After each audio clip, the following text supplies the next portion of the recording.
Sermão em Lucas capítulo 12, verso 32.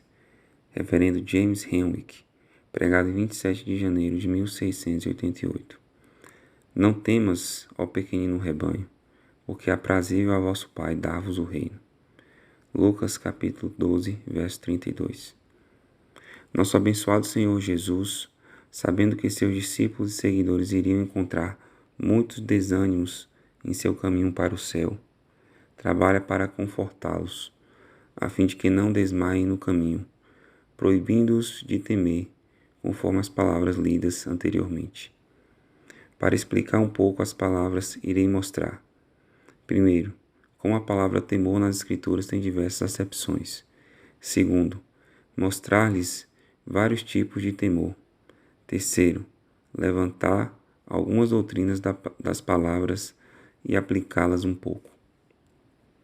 1. Para o primeiro deles, a palavra temor nas Escrituras tem diversas acepções. Primeira acepção: é aplicado para o próprio Deus. Gênesis capítulo 31, verso 53. E Jacó jurou pelo temor do seu pai Isaque, isto é, Deus, a quem seu pai Isaque temia. Segunda acepção: é colocada para a religião e piedade. Jó, capítulo 4, verso 6. Não é este o teu temor. Hebreus, capítulo 5, verso 7. E foi ouvido quanto ao que temia. Terceira acepção: é aplicado para a adoração e serviço de Deus. Deuteronômio, capítulo 6, verso 13. Temerás ao Senhor teu Deus, e o servirás, e jurarás pelo seu nome, isto é, servi-lo e adorá-lo. Deuteronômio, capítulo 10, verso 20. Quarta acepção: é colocado para a doutrina da palavra. Salmo, capítulo 19, verso 9. O temor do Senhor é limpo e durará para sempre. Ou seja, a doutrina do Senhor é limpa e pura. Quinta acepção: é aplicado para a coisa temida. Provérbios capítulo 1, verso 26. Zombarei quando o vosso temor chegar. E Isaías capítulo 66, verso 4. E trarei os seus temores sobre eles. Sexta acepção: é usado para a dúvida. Ruth capítulo 3, verso 11. E agora, minha filha, não temas. Farei contigo tudo o que requeres. Ou seja, não duvide, minha filha. Sétima acepção: é colocado para o terror. Gênesis capítulo 35, verso 5. E o terror do Senhor, Deus, estava sobre as cidades que estavam ao redor deles. E 1 Samuel capítulo 11, verso 7. E o temor do Senhor caiu sobre o povo, e eles saíram em um acordo. Oitava acepção: é aplicado para a reverência. Romanos capítulo 13, verso 7. A quem temor, temor. E Efésios capítulo 6, verso 5. Com temor e tremor. Segundo, a segunda coisa é mostrar a vocês que existem vários tipos de temor. Temor natural. Todo homem e mulher tem algo disso. Não é pecaminoso, exceto se exceder os limites devidos.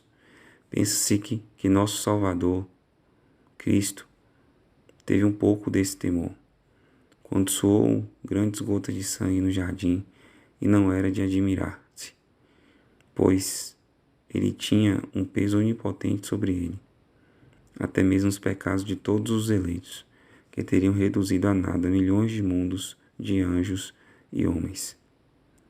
Existe um temor divino, pelo qual o povo do Senhor o teme e teme ofendê-lo e pecar contra ele.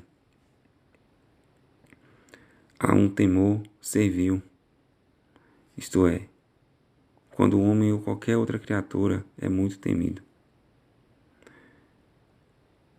Também um temor civil, que é devido aos magistrados e outros superiores por seus inferiores. Romanos capítulo 13, verso 7. A quem temor, temor. Existe um temor idólatra, ou seja, quando qualquer ídolo é temido como se pudesse fazer qualquer coisa. Segundo o livro dos Reis, capítulo 17, verso 7. E haviam temido outros deuses. Existe um temor diabólico, ou seja, quando as pessoas temem o diabo e o servem como fazem muitos dos pobres indianos. Agora devo mostrar algumas doutrinas das palavras. E a primeira que estabeleço é: doutrina 1. Que os crentes em Cristo são poucos, pois no texto eles são chamados de pequeno rebanho. Não temas, ó pequeno rebanho. 1. Eles são poucos e pouco comparativamente, ou em comparação com o resto do mundo. Eles são apenas um pequeno rebanho em relação às vastas multidões, corpo e massa dos réprobos, que não acreditam em Cristo. No entanto, eles são um grande rebanho, uma companhia gloriosa e nobre. 2. Eles são pequenos na estimativa do mundo. O mundo os despreza e pensa pouco deles. O mundo pensa que a religião é apenas uma fantasia e considera tolos os que a praticam. Porém, eles estão muito enganados, pois a religião é uma coisa real e apenas os verdadeiros professantes são sábios. 3. São pequenos aos próprios olhos. A visão do pecado e da sua própria indignidade em si mesmos os mantém humildes aos seus próprios olhos. Contudo, para aplicação, visto que os seguidores de Cristo são poucos, isso pode nos ensinar: 1. Não tropeçar na religião, nem ofender o caminho e a causa de Deus, embora o mesmo seja desprezado, pouco estimado, e seus defensores sejam poucos. Não tropece no caminho de Deus. Embora os ímpios o odeiem, não ofendam a causa dele. Embora sejam poucos os que a possuem, e esses poucos são sem valor e desprezíveis aos olhos do mundo, e também aos seus próprios olhos. E embora sejam perseguidos até hoje, a causa é do Senhor. A religião não é fantasia, mas uma coisa real. Embora o rebanho de Cristo seja apenas um pequeno rebanho. 2. Deve nos ensinar a humildade. Não devemos ser orgulhosos. Como os seguidores de Cristo são pequenos aos olhos do mundo, eles também devem ser aos seus próprios olhos. Se você for humilde, então você está certo. E se quiseres estar certo, então deve ser humilde. Não seja orgulhoso. Humilhem-se e no devido tempo o Senhor os exaltará e os levantará. Doutrina 2. Que os crentes em Cristo, que são seu pequeno rebanho, tenham um reino dado a eles. Pois assim diz o texto: é aprazível a vosso Pai dar-vos o reino. É um reino nobre e glorioso, pois é um reino comprado. Cristo não pagou menos por isso do que o preço de seu precioso sangue. Digo, ele comprou, providenciou e preparou para eles. João capítulo 14, verso 2. Na casa de meu pai há muitas mansões. Se não fosse assim, eu vos teria dito: eu vou preparar-vos um lugar. Para aplicação. Vendo que é assim que o povo do Senhor tem um reino tão glorioso para buscar, então, 1. Eles não devem ser carnais e mundanos. Eles não devem ser levados com as coisas do mundo que estão perecendo. Suas afeições devem ser colocadas nas coisas do alto e não nas coisas da terra. Aquilo que é visto é temporal, mas as coisas que não se veem são eternas. Deixe seus pensamentos estarem frequentemente no céu e sua conversa muito com o céu. Meus amigos, os crentes devem ter espíritos tão nobres que, vendo que são todos reis e têm uma coroa e um reino para os quais olhar, devem desdenhar ser ocupados excessivamente com as coisas do tempo e sobrecarregar-se com as coisas que estão perecendo. Mas devemos ter uma mente celestial. O filho de um rei pensará que é inferior a ele ser ocupado com ninharias, quando ele tem coisas maiores para cuidar. 2. Tendo em vista que os crentes têm um reino preparado para eles, então devem desejar estar fora do vale do pecado e da miséria, e deste mundo miserável, para que possam possuir um reino tão glorioso. No entanto, eles não devem desejar partir, por causa das aflições, provações e problemas que os acompanham enquanto estão aqui, mas podem legalmente desejar morrer, quando estiverem prontos, e o desejo flui apenas da vontade de ser liberto de um corpo de pecado e morte, ou de um desejo de ter o gozo pleno e livre de Cristo sem interrupção, e contemplar sua face sem interrupção, distração ou medo de pecar. Pois enquanto no corpo, eles estão ausentes do Senhor, e assim, às vezes, eles preferem estar fora do corpo para que possam estar presentes com o Senhor. Doutrina 3. Embora os crentes tenham um reino provido para eles, é apenas a boa vontade do Pai que o concede a eles. Não há nada neles que mereça o mesmo ou o mova a dar. O texto diz: é aprazível a vosso Pai dar-vos o reino, para que não dependa da vontade e do prazer da criatura, se ela pode alcançar o céu ou não. Efésios capítulo 1, verso 5.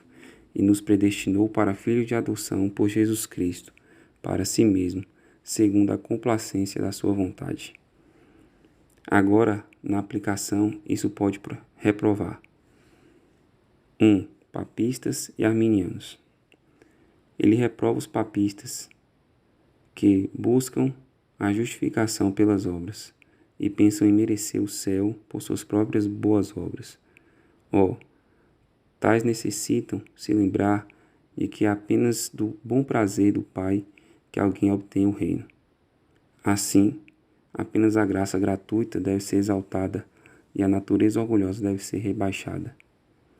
E reprova os arminianos, que exaltam a vontade do homem acima da vontade e prazer de Deus, que dizem que a obtenção do céu depende da vontade do homem e não da vontade e prazer de Deus, e que depende de sua própria vontade e não do beneplácito do Pai. Que grande iniquidade é esta, exaltar assim a vontade da pobre criatura e rebaixar a vontade do grande Criador. Tais devem lembrar que o texto diz: é aprazível a vosso Pai dar-vos o reino, e que a vontade do homem por natureza é tortuosa e perversa, e apenas inclinada para o mal, e assim não pode desejar o que é espiritualmente bom. 2. Ele reprova aqueles que procuram estabelecer sua própria justiça e pensam em obter o céu dessa maneira. Muitos que não serão chamados de papistas fazem isso. No entanto, eles descansam em seus deveres, em suas orações e em seus sofrimentos.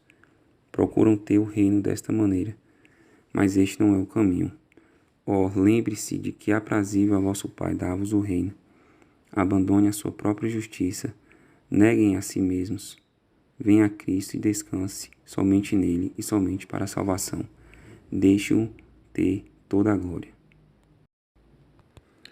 Doutrina 4. Que esses que possuem o direito e esperariam ser possuidores desse reino glorioso, que é do agrado do Pai, dá ao pequeno rebanho, eles devem ser seus filhos, ou serem verdadeiros crentes. Caso contrário, eles não podem ter o reino. O texto diz: é aprazível a vosso Pai dar-vos o reino. Portanto, ele deve ser o Pai deles, e eles devem ser seus filhos, se é que esperam ser habitantes desse reino glorioso. 1. Eles devem ser seus filhos por adoção. Eles devem ser trazidos e levados para a sua família, pois não há filhos nascidos nela por natureza, pois todos são, por natureza, herdeiros do inferno e filhos da ira. E quando eles se tornam seus filhos, ele os adota e os traz para a sua família, tornando-os seus. Este é um ato da sua livre graça. 2. Eles devem ser filhos pela regeneração. João capítulo 3, verso 3. Na verdade, eu te digo, se um homem não nascer de novo, ele não pode ver o reino de Deus. Eles devem ser mudados e renovados.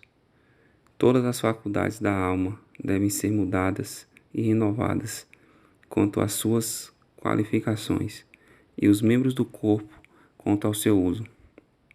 Seu entendimento, que antes estava obscurecido, deve ser salvificamente iluminado e renovado, para que agora eles possam discernir as coisas de maneira espiritual. E eles têm uma visão e aceitam a Cristo corretamente, como ele é oferecido no Evangelho. As suas afeições devem ser renovadas. O amor deles, que antes ia atrás das vaidades, do pecado e do mundo, agora mudou e foi feito para correr atrás de Cristo. Depois a santidade e depois o céu. A vontade deles, que por natureza é perversa e rebelde, deve ser igualmente mudada e levada a deleitar-se nos caminhos de Deus e a aproximar-se voluntariamente de Cristo e a obedecer alegremente a seus mandamentos. Como também todos os membros do corpo são renovados quanto ao seu uso. Antes serviam ao pecado e a Satanás, mas transformados servem ao Senhor.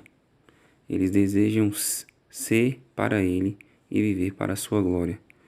O seu nome agora é precioso e seus interesses são deleitosos para eles. Agora, na aplicação.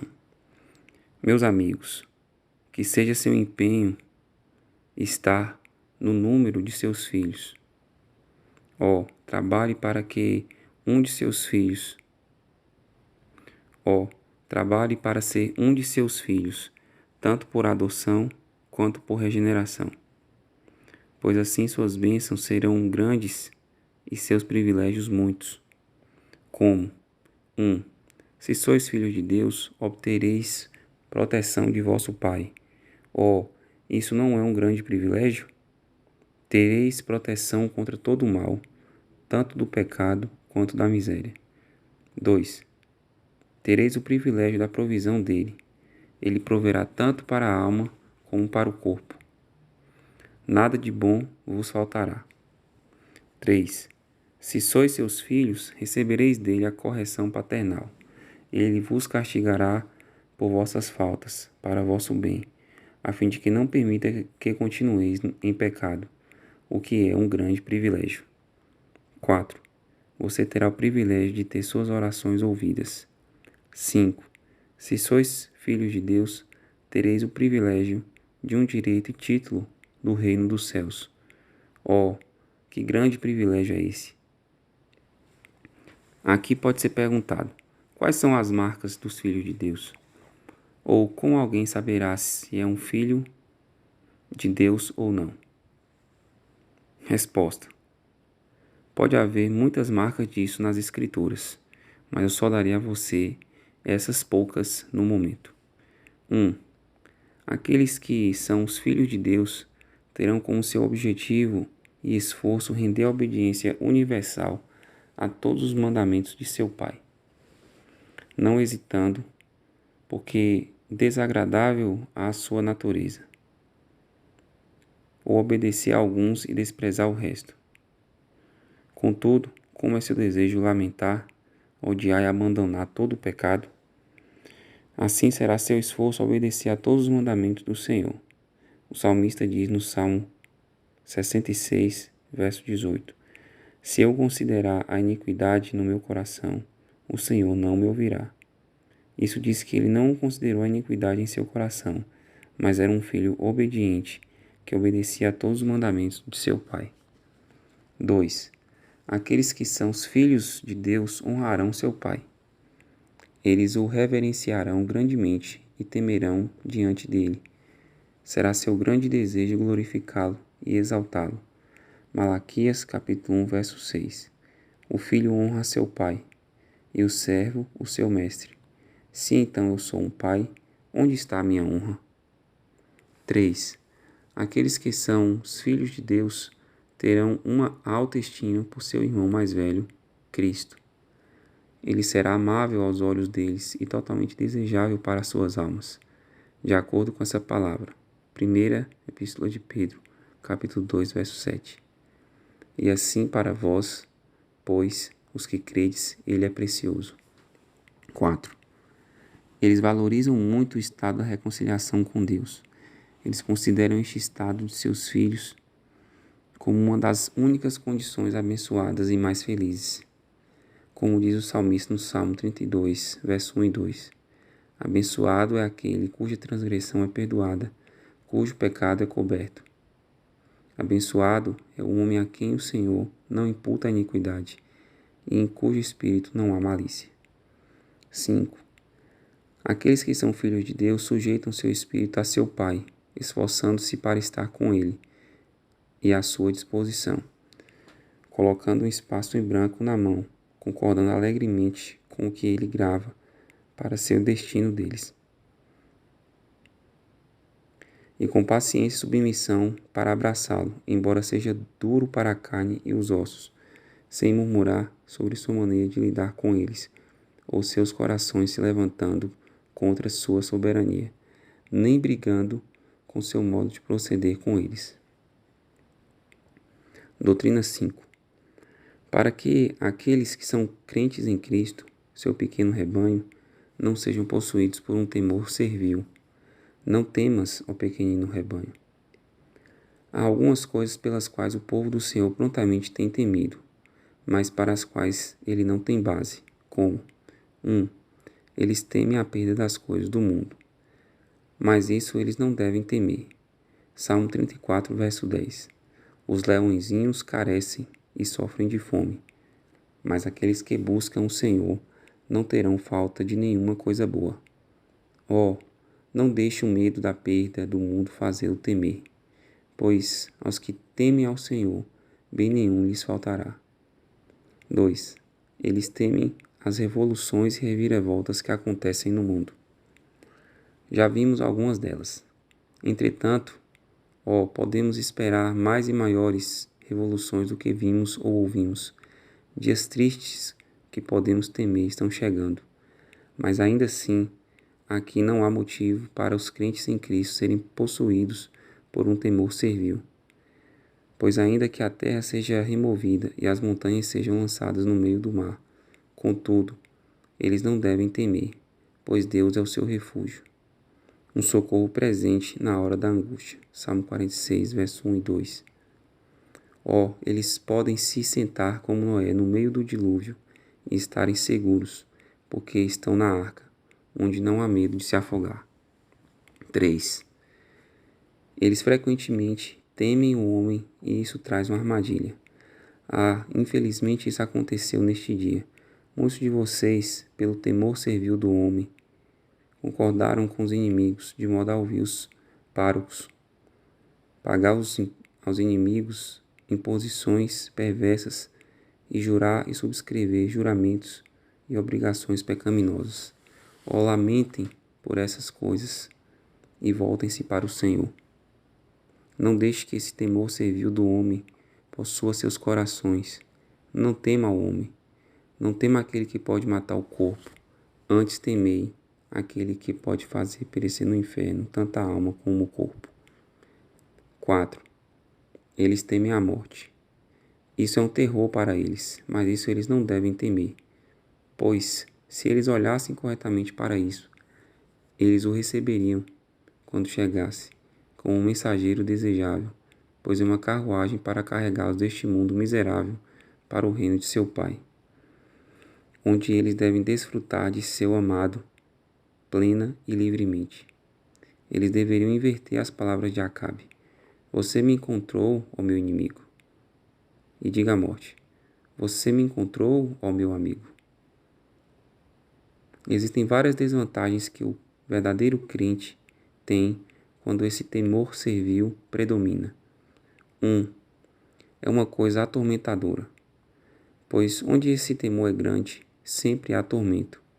É melhor ser torturado sem esse temor do que ter esse temor sem a tortura. 2. Enfraquece a alma ao cumprir seus deveres. Sofonias, capítulo 3, verso 16. Naquele dia será dito a Jerusalém: não temas, e a Sião, não se enfraqueçam as tuas mãos.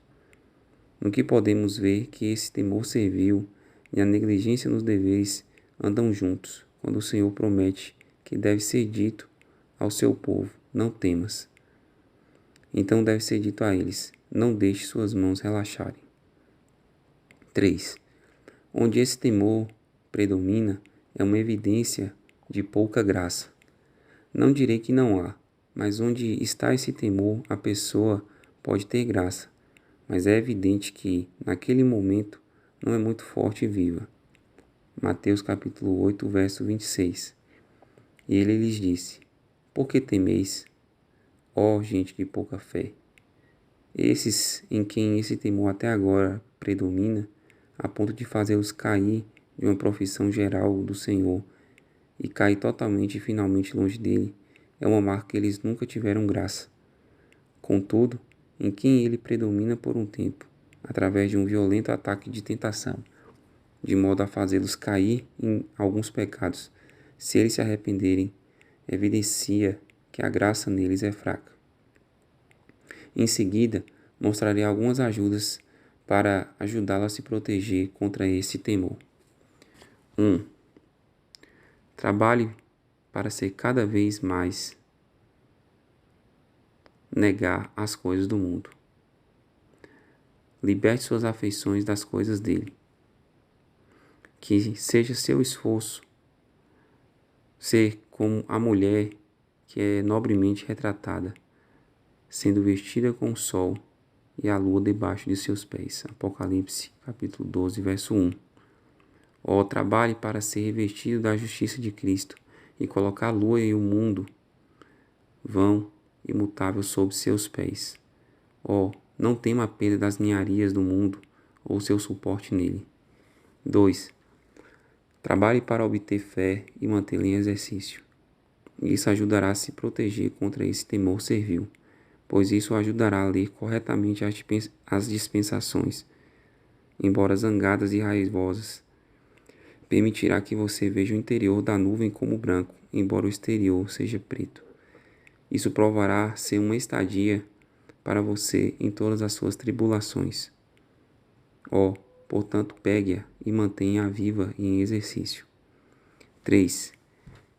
Trabalhe também pela graça do amor e tenha também em exercício. Trabalhe para que seja derramado em seus corações e sua alma cheias dele. 1 de João, capítulo 4, verso 18. Não há temor no amor, mas o amor perfeito lança fora o medo.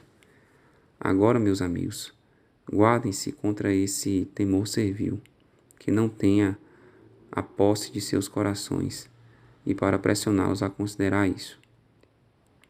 1. É o mandamento de Cristo que não deixeis que vossos corações sejam possuídos por isso.